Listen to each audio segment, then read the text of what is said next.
Back in 1980, she started an organization called Operation Confidence.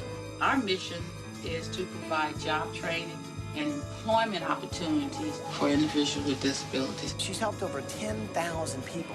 Oh my God. Consuela is one of the heroes of the disability community. There's so much that individuals with disabilities can do, but for some reason society won't give them a chance. A group in Los Angeles has spent the last 25 years trying to get people with disabilities back into the workforce. It's a labor of love for the volunteers, but as Today in LA's Kelly Mack reports, the hardest part of the job is getting employers to notice. The Magic Comb on Fairfax Avenue in Los Angeles may appear at first to be like any other beauty salon, but look closer and you see most of the customers are in wheelchairs, and all of the styling, spritzing, and shaping going on here is about jobs, not about vanity. It's all part of Operation Confidence, a program started 25 years ago by Consuela Mackey. Employers like Matt Plaskoff of Plaskoff Construction. To make people self-sufficient allows them to have pride of work and contribute to society. And I think it's a valiant role that Connie plays. Is that all that we have on the agenda? That would be the items called special, and that would take you back to item 3, which is the commission appointment of Ms. Consuela Mackey to the Commission on Disability. Okay. Thank you, Mr. President. I just want to offer my recommendation. I know Consuela Mackey and all the wonderful work she does. I first saw you on television. Extreme Makeover for the home, right? Yes, sir. And all the wonderful people that you've taken care of. And then we had a grand opening of Ventura Boulevard in Tampa, where you do additional outreach for disabled. You've got your heart and soul in helping people. I'd just like to welcome Consuela to the commission. She has done such a wonderful job in the community for years on a number of nonprofits dealing primarily with youth. She's involved in so many aspects of the city, and it makes no difference what council district. If she finds a need, she's there. And so I just wanted to tell her we really appreciate her putting herself out for this. I know she's busy, but yet she's going to take the time. And this is a very important commission. And a number of people that receive those services are generally people that believe that they've been left behind. We're like anybody else. We're part of the community. We need some adaptive equipment to get around. I think working with Consuelo, the word no doesn't even exist in her vocabulary. That's a dirty two-letter word. And so I've learned working with her that you shoot for the stars and you never give up. You never say no. You never die. This tea has been very good to me, and I won't give it up for anything.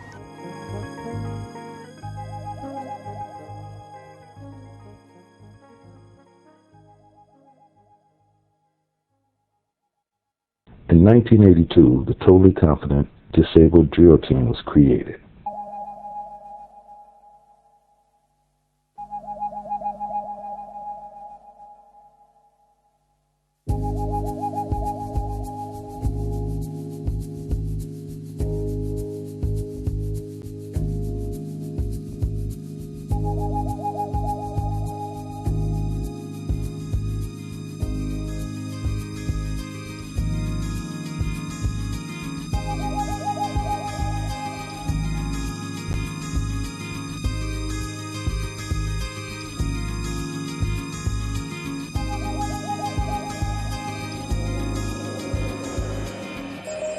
Operation Confidence, a grassroots nonprofit organization, created the Totally Confident Disabled Drill Team in 1982 with the mission of representing the 33 million Americans with disabilities in the 1984 Olympics.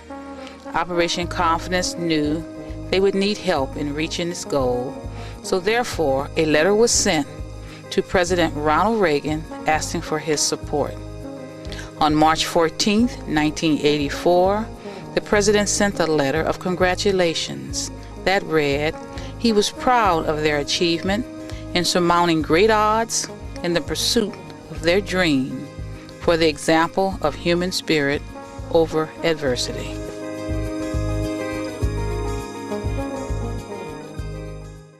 With the Olympics just around the corner, one special group of performers is in its final stages of preparation. Channel 11's Marcia Barnard has the story on the Totally Confident disabled drill team. People say, well, how do you guys do that? You know, how can you be on a drill team? And I say, it's fun. It's easy. We do the same thing you guys do, only we're in chairs.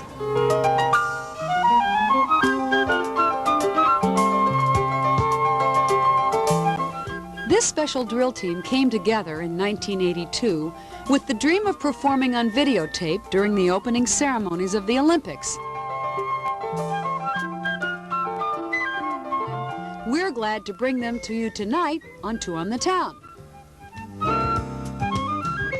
Consuelo Mackey has been the director of the Totally Confident drill team since its inception 2 years ago.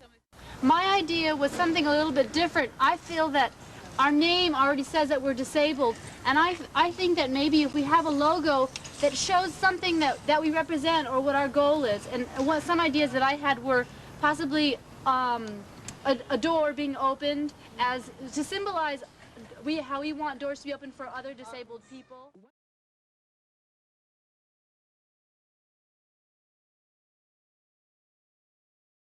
In 2008, Operation Confidence served on the Los Angeles Union Rescue Mission Advisory Council. Connie's assignments were to help organize job preparation workshops, assist in hosting job fairs at the shelter, and motivational assemblies with Operation Confidence Positive Redirection Team as the guest speakers. Because of the service Operation Confidence provided to the Union Rescue Mission, Connie was asked to speak before the Los Angeles City Council representing the Positive Redirection Team. Councilwoman Jan Perry presented Operation Confidence Positive Redirection Team and the Union Rescue Mission with a resolution for a job well done. Councilman Dennis Zine also presented a certificate to the team.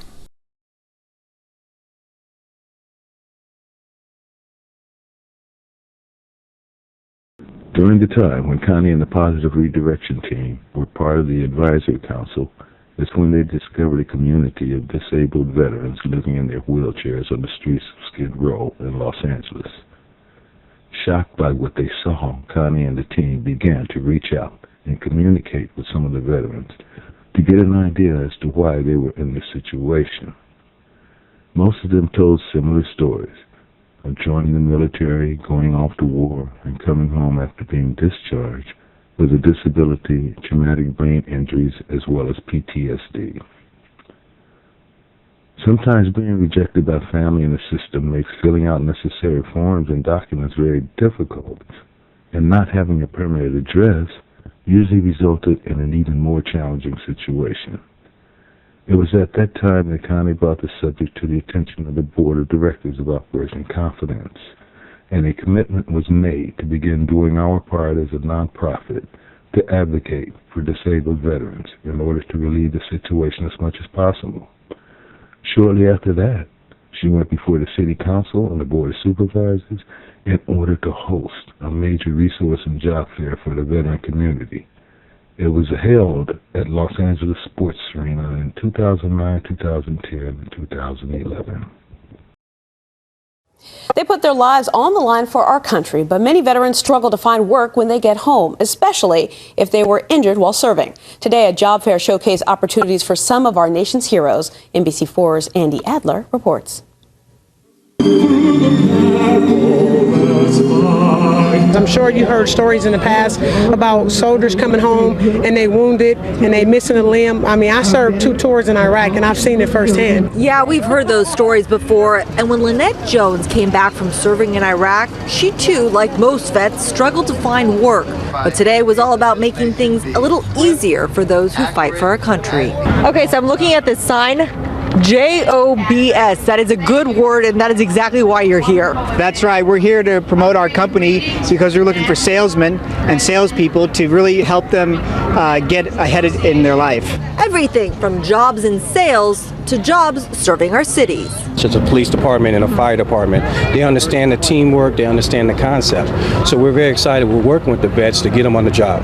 It's called Operation Confidence, and today they transformed the LA sports arena into an arena of opportunity, with over 100 companies looking to hire. The government's trying to do their best, but America needs to step out as people, individuals, and come out and say, hey, one day, you know what, I can come out and support the veterans. What you're saying essentially is, Veterans Day was last week, but that's irrelevant. Yes.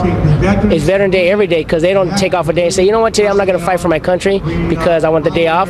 It should be every day. And veterans, they seem to agree. You have 116 vendors who are out here today. So they need to know that, hey, I can come out here, I can find the resources, maybe I can find an opportunity that may lead to a job as well. There are resources here, and the people need to know when this type of operation happens, this is what you want to see. This is what you want to be at, and the word needs to get out as much as possible, via Twitter, internet. And Good point, Mr. Whitehead. And you can get more information about today's job fair on our website, NBCLA.com. I'm Andy Adler, NBC4 News.